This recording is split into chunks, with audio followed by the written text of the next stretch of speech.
दुआ यामनमक तौजौगदबनी। दुआ से हर एक चीज हदीस पाक तलाई करेना चप्पल की मरी तलब जफा अल्लाह दा ने नियो है ना हदीस पाक तलाई दंगी इमुंग द थुम लोसिन खबा अदु द फबा कनादे नियो है ना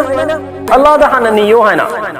ख्वाइदगी पिक पोसक अदु फवा अइवन द वलक पतरदी अल्लाह की हुजूर दा अल्लाह की थुंगजिद दा हना चंग नीबगी आदत थमो है ना अखोय दी अदु ममत मदद सो अल्लाह दा नी गने बगी जहन द फलाकते हैं अखोय दी उपाय लेते बतन ज्यादा ता अल्लाह की थोंग हांगे दब ने लयबा नते इंसान मी वई कोई गोय नदी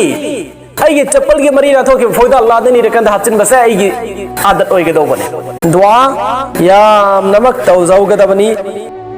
दुआ से हर एक चीज हदीस पाक तलाई करेना चप्पल की मरी तलब जफा अल्लाह दा ने नियो है ना हदीस पाक तलाई दंगी इमुंग द थुम लोसिन खबा अदु द फबा कनादे नियो है ना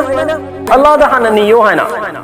ख्वाइदगी पिक पोसक अदु फवा अइवन द वलक पतरदी अल्लाह की हुजूर दा अल्लाह की थुंगजिद दा हना चंग नीबगी आदत थमो है ना अखोय दी अदु ममत मदद सो अल्लाह दा नी गने बगी जहन द फलाकते हैं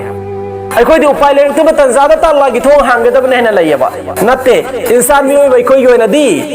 अई चप्पल की मरी ना थो कि फोदा अल्लाह दा नी रकन हचिन बसे अई आदत होय गदो बने।